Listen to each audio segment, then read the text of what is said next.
रहेंगे सर, वो भी अपने दर्शकों को बता देते हैं, उसके बाद फिर लौटेंगे इस बहस पर। जेडीयू नेता खालिद अनवर का बयान, नीतीश कुमार को बताया पीएम के लिए योग्य, काबिल, और कहा नीतीश सबसे योग्य उम्मीदवार हैं। जेडीयू एमएलसी ने नीतीश की तारीफ की है और कहा कि वे योग्य उम्मीदवार हैं पीएम पद के लिए। जो योग्यता की जहां तक बात है कि नीतीश कुमार जी से बेहतर योग्य और कोई कैंडिडेट नहीं हो सकता।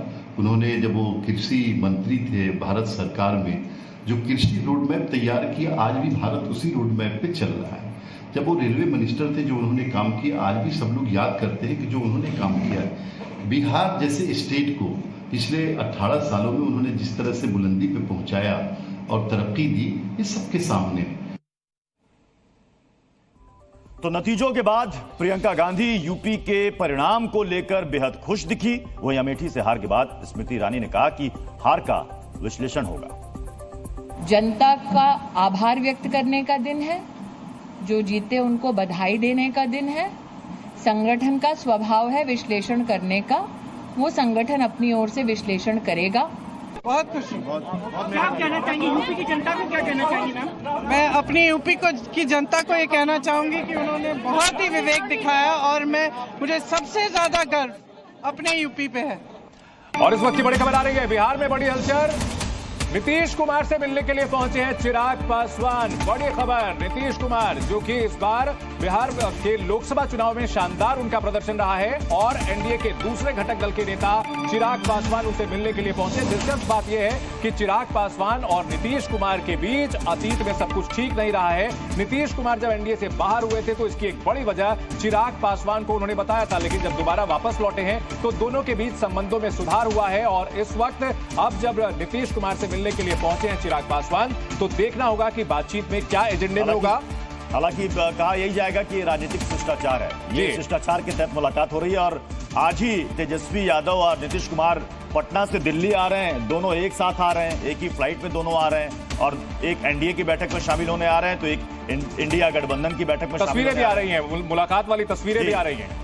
और ये देखिए नीतीश कुमार से मिलने पहुंचे हैं चिराग पासवान, यानी कि बहुत तेजी से अब मुलाकातों का दौर चल रहा है। अब इसको लेकर कयासबाजी तो लगाई जाएगी कि आखिर क्या होने वाला है। मुझे लगता है जल्दी से जेडीयू से जवाब ले लेना चाहिए। अंजू महाराज जी, नीतीश जी अभी भी एनडीए के साथ रहेंगे ना?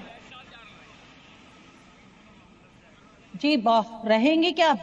एनडीए के हम लोग मजबूत अलायंस पार्टनर हैं। अब हमारे घटक दल है और जनता ने एनडीए को अपना पूर्ण बहुमत दिया है। और मैं सुन रही थी इतनी देर से, एक चीज जान लीजिए कि एनडीए के तमाम घटक दल संकल्पित है भारत को सशक्त राष्ट्र बनाने के लिए, विकसित राष्ट्र बनाने के लिए नरेंद्र मोदी जी के नेतृत्व में। और आप तो कह रहे थे कि डबल इन फैक्टर की चंद्रबाबू नायडू साहब और नीतीश कुमार जी की बात कर रहे थे। मैं इसमें एक और एन नाम जोड़ती हूं कि जितने भी एनडीए के घटक दल है उनमें 3 एन फैक्टर नीतीश कुमार, चंद्रबाबू नायडू जी और नरेंद्र मोदी जी के लीडरशिप में। तो 3 एन जो है ना, मिलकर के बाकी घटक दलों के साथ देश को सशक्त देश और मजबूत भारत बनाने के लिए ये काम कर। राजेश भट्ट जी भी हमारे साथ बने हुए हैं। राजेश भट्ट जी, कुछ रोशनी डालेंगे कि आज की मुलाकात का एजेंडा क्या है? ये जो चिराग पासवान जी पहुंचे हैं, आपकी पार्टी के सर्वोच्च नेता, क्या है आज का मुलाकात का एजेंडा नीतीश कुमार के साथ? देखिए, राजनीति में ये जो विजय हुआ है, ये एक खुशी का मौका है और संबंधों के तहत एक दूसरे से औपचारिक मुलाकात, शिष्टाचार मुलाकात कह लीजिए या बधाई के लिए एक दूसरे से मिलना वाजिब है।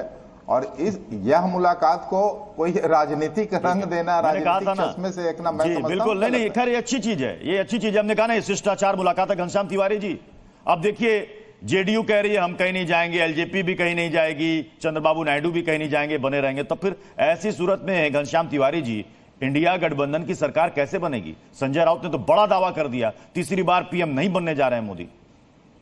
नमस्कार आपको, दर्शकों को और को पैनलिस्ट को। और आज जब देश जाग रहा है तो एक अलग देश में उत्साह है, उमंग है, खुली हवा में लोग सांस ले रहे हैं कि इस देश से तानाशाही का खूंखार सपना देखने वाले लोगों का घमंड चकनाचूर हो गया है। देश की जनता ने चकनाचूर कर दिया है। दूसरी बात की मुझे अच्छा लगा कि अंजू महाराज, जो कि मेरी पुरानी राजनीतिक सहयोगी रही हैं, बिहार से एक बेहतरीन राजनीतिक कार्यकर्ता और नेत्री हैं, उन्हें वो इस बहस में हैं। और नीतीश कुमार जी हो या नरेंद्र मोदी जी हो, दोनों लोग अलग अलग समय पर प्रतिद्वंदी भी रहे हैं और सहयोगी भी रहे हैं, लेकिन सच ये है कि चाहे नीतीश कुमार जी हो या चंद्रबाबू नायडू जी हो, दोनों अपने राज्य के लिए विशेष राज्य का दर्जा चाहते हैं और दोनों को भारतीय जनता पार्टी नहीं देना चाहती है।